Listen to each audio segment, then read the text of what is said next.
To reset the heater, you will need to follow the following procedure.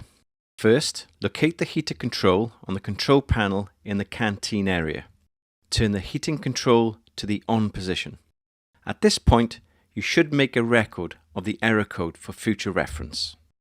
Now turn on the generator to ensure there is sufficient diesel and battery power for the heating system to run. Locate the yellow 20 amp fuse inside the back wall seating area.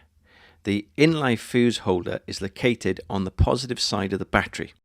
Remove the 20 amp fuse from the inline fuse holder. Now turn the heater control to the off position. Replace the 20 amp fuse in the inline fuse holder and turn the heating control to the on position. This will reset the heating faults. If there are several faults, you will have to repeat this procedure until they have all been cleared from the system. After clearing all faults, if the heating system is still not working and you have either no green light or a steady green light, please refer to our Basto heating system not working guide.